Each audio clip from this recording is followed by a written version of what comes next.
Thank you, everybody, for having me down. So I'll just give you a background on me. I have been in the technology and media space for the last about 20 years without dating myself. I started out as a computer science guy, software developer, back in the day, and kind of worked my way up through the whole, .com bubble era. So, immediately went out and was developer in some very successful startups, some absolute tragedies where they spent $20 million in a year's time, and it was quite a period of time. Over the years, kind of got up into management, and had to kind of broaden my horizons in regards to not just technology but about business in general and budgets and all of that stuff. The last thing I did as an employee somewhere, I was the CTO of Time Out Publications, Time Out Magazine, where we successfully sold that company to a European venture firm.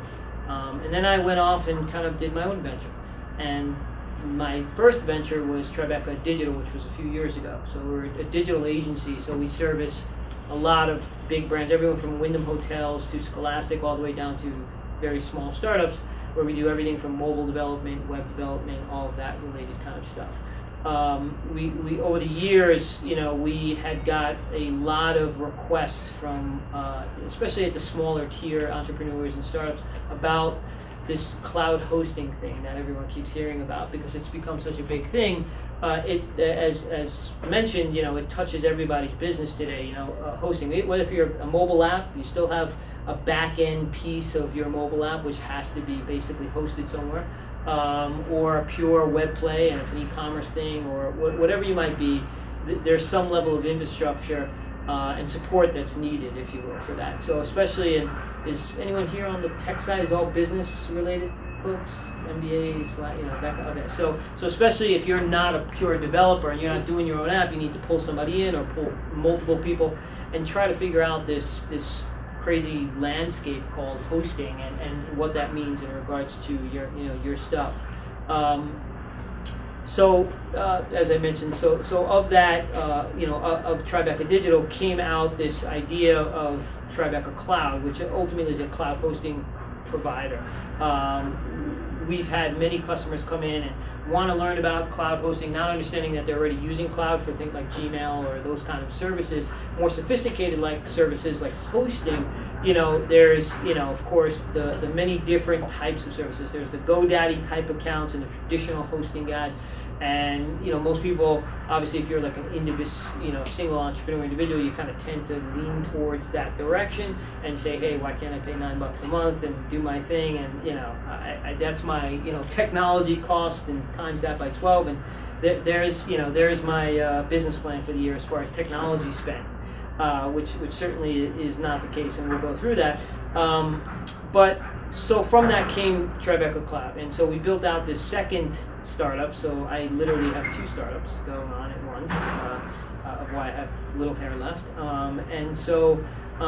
Let me give you kind of a bit of an overview, if you will, of the cloud landscape, or I should say the hosting landscape. So there's cloud hosting versus traditional hosting. So traditional hosting, typically is your data, your stuff is stored on a server somewhere, a physical server, and you're crammed on there typically with like 60 other customers, if you will.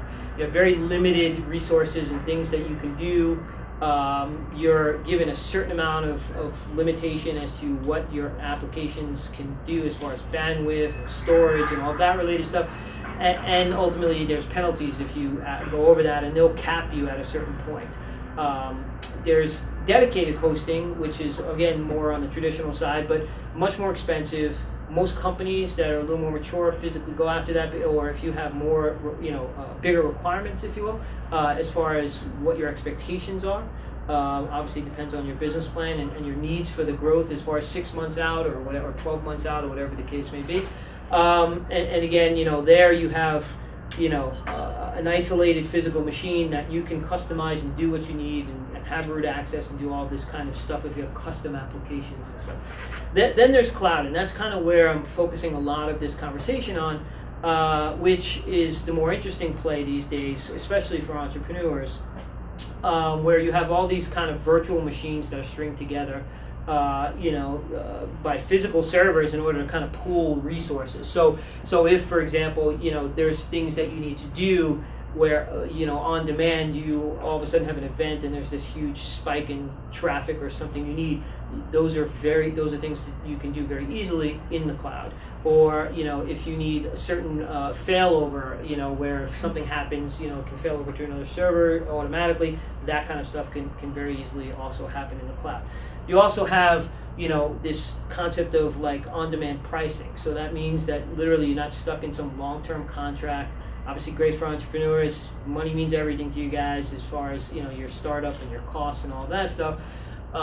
So it's very, it's a very good thing from that perspective. So within the different segments of cloud, there's all these, and I'm sure you've heard, these acronyms and maybe not, but there's, infrastructure as a service, there's platform as a service, there's software as a service, and each of these, so infrastructure as a service is really like the Amazon AWS guys or Microsoft Azure, like those big guys that you hear about.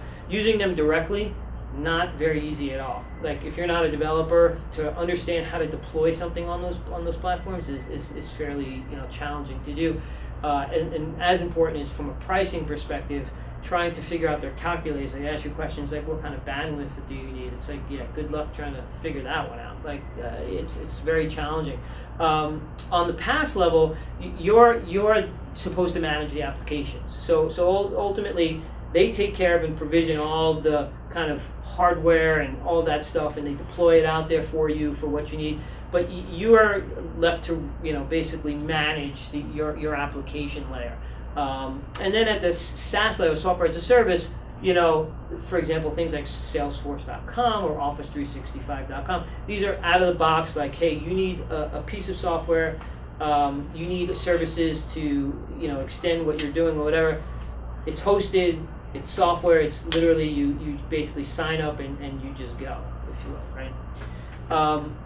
So the benefits, faster time to market in regards to cloud. So, this idea of innovation, it's really a huge thing because it really allows for entrepreneurs and startups to innovate cloud. So you can test the waters and get things out there. You can do it at a very low cost, and you can try things and turn things off quickly as you see they work or don't work, or scale them up if they are working.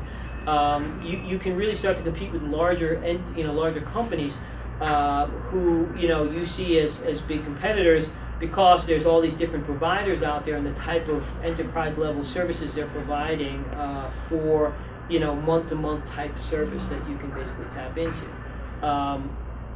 The reduction of upfront capital expenditures, that's obviously a very important one. It used to be back in the day you had to buy servers, you needed to get software licenses and get stuff for your idea and get it going, and cross your fingers that it worked. Today, again, it's with a lot of these cloud companies, you can go month to month and you literally hour to hour if you wanted to, and really get that out there.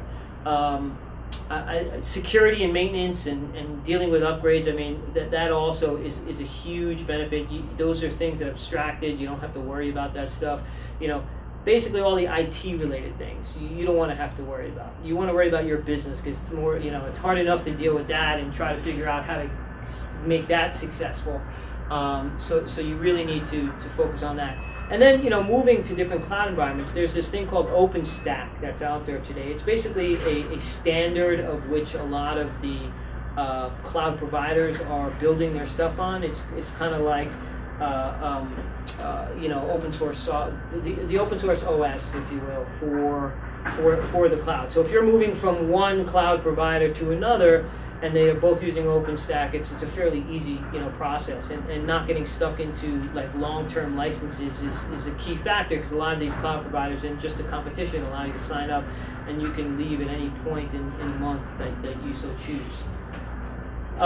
So from a budget perspective, so we talk about, yes, you need more than a laptop and a GoDaddy hosting account. We come upon this all the time, and it's really, at the end of the day, it comes down to business requirements. understanding what the requirements of your business needs are for the next 6 months, 12 months, 18 months. What is it from a technology perspective, a support perspective? What kind of needs do you have, and what kind of growth do you see, and what are your numbers, look like in order for you to do that? At a GoDaddy hosting account, you're really very limited to what you can do. Yeah, sure, you can get away with it for a little while and do that, and don't get me wrong, I mean certainly it can happen for you at the beginning, but fairly quickly, if you find any success, it's very limited in the customization as well as the level of support that you're going to need for the platform or whatever it is that you're doing, and so you're going to start to need to take other things into account for that. And we see time and time again a lot of startups that really underestimate those costs involved with running their business on a month-to-month as far as operations. So hosting prices. So here's kind of a challenge. There are certainly a lot of providers out there that are kind of doing just like my company, Tribeca Cloud, is doing fixed price, so that it makes it easy for you guys to understand. But then there's a lot of other guys that are kind of this hourly rate, and you have these calculators, and you got to try to figure it out. It's very challenging for you to figure those cost structures out. So it's important that you try to talk to some of these providers and get a handle on maybe services that are similar in nature in regards to the type of traffic or whatever, so that you can get a sense of the type of pricing that they see around what they're doing. And of course, managed support. There's a great amount of amazing support that's out there. Support services for a lot of these companies. There's something called managed support, which ultimately is at 3 in the morning if your service goes down. It's either you or your co-founder or whoever is getting up to try to figure something out. Well, there's these managed support services that will do that for you, obviously at an additional cost. You have to account for those kind of things if you want to run a real legitimate business, really. So what to look for, as we kind of talked about a little bit. When you call up a lot of providers, and I really say you should absolutely do this. Don't feel like you don't have the right to do these things when speaking to them. I don't care if it's GoDaddy or Amazon AWS or companies like Tribeca Cloud or whoever it might be. Ask them the percentage of uptime. Do they have what's called a guaranteed SLA, a service level agreement? Do they guarantee anything? I don't know if you guys are familiar with these terms, like 99.99999 uptime, and you hear all these kind of things. Those are very important. Are your applications mission critical? Are you making money? Is it e-commerce, for example? Every second you're down is time that you're losing in regards to dollars, right? It's not just like I have a blog and all right, so what if the next morning we get back up? It doesn't work that way in business, especially if you have investors and you have people to answer to. Security. What type of security do they have in place and monitoring? What type of tools do they have for you? You're not developers. Are the dashboard and control panel or things like that they provide very, very easy to use? Can you basically use them yourselves, or do you literally need to have developers doing that stuff for you? Those are all extremely important questions that you guys need to answer. And how can you access your account? They have mobile apps that you can access your account and that kind of thing, which obviously all of us are a lot on the go these days. So I talk a lot about this as well. So open source. So I hope everybody here understands knows what open source is in regards to platforms and that kind of stuff. Like WordPress, which is open source, or something like Joomla or Drupal. We can get to, as we get through the questions, we can talk about that. But open source is very, very important for startups. It was very important to me. On one side of my business, on Tribeca Digital, 90+% of my business is building open source products, or building on top of, open source products for our clients.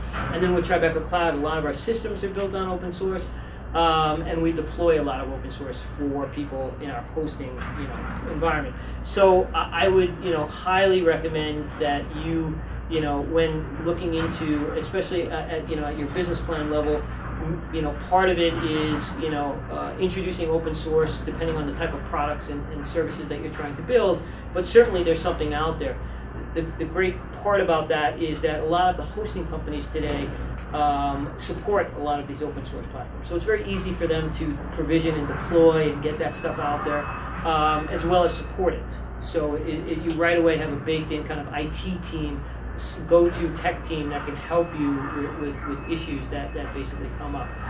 There are services out there that are specific for this, such as, Acquia is a specific Drupal hosting, and if you don't know what Drupal is, it's a content management system to help you basically publish content, just like WordPress is. And WordPress is not just blog software anymore. There's, I know sites that do about 6 million uniques a month using WordPress, so it's pretty tuned up these days to really manage a lot of traffic, if you will. So that's kind of where I am in regards to the web hosting stuff. I mean, as far as relating this to the business plans, we are continuing to go through our rounds of financing. We've successfully raised money. We continue to raise money. These are very, very important factors when it comes to your business plan. When it comes to realizing what your monthly expenses are going to be, it relates to everything from the type of technologies you're going to use for your product. I've seen many times where startups and entrepreneurs, they choose one technology and they make very light of it, and then they end up having going forward to redo everything. And sometimes it's a live and learn, but sometimes you don't even have to trip over yourself that way. If really you just ask yourself the right questions and you get to the root of what it is you're trying to build and the scale that you're trying to go to, if you will. And it relates directly to hosting as well.